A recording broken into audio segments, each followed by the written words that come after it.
Good morning. Welcome to Coffee Talk. I'm Mark Bradberry. Today is Wednesday, April the 29th, 2020. Hope you'll take a moment to subscribe in my YouTube channel, but grab a cup and join me this morning. Here's a question for you. Are you maybe feeling a little frustrated today? Wondering why God doesn't seem to hear you no matter how hard you try? Are you maybe stuck trying to work yourself into God's grace, wondering why all the sacrifices you make just don't seem to make a difference? Or maybe do you wander around feeling guilty because you don't seem to measure up to God no matter what you do for him? Well, look, sometimes we unnecessarily struggle, and we mistakenly believe that we have to prove ourselves to God or to otherwise buy him off in some way.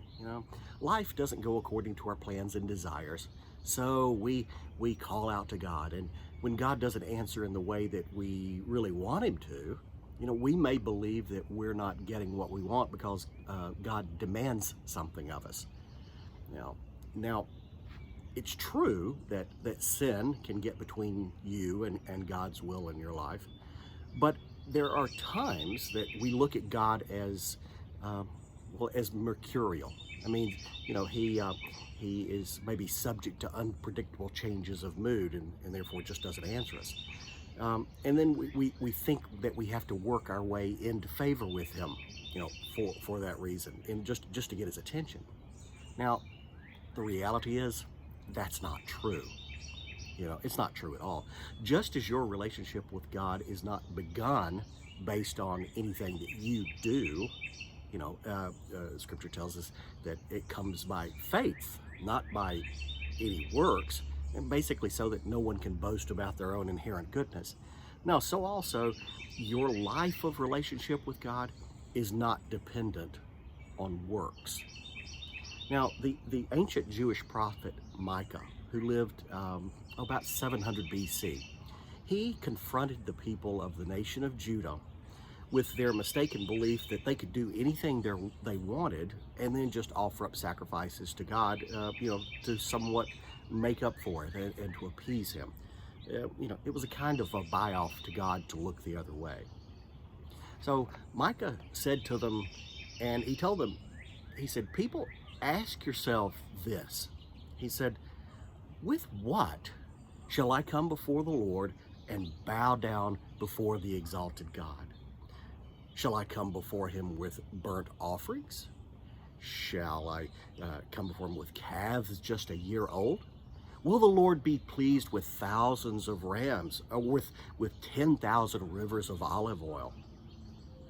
Shall I offer my firstborn for my transgression, the fruit of my body, in exchange for the sins of my soul?" Micah said, "He has shown you, O mortal, what is good. And here's what it is. What does the Lord require of you? To act justly, to desire and love mercy, and to walk humbly before your God."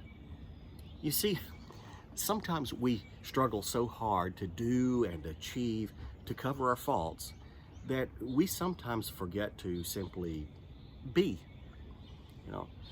As a loving parent who supports his child, so also God calls you to walk in his way, to be holy as he is holy. So try this today in your life and see if it makes a difference. Be just, be merciful, be humble, no sacrifice required, and along the way, enjoy your coffee.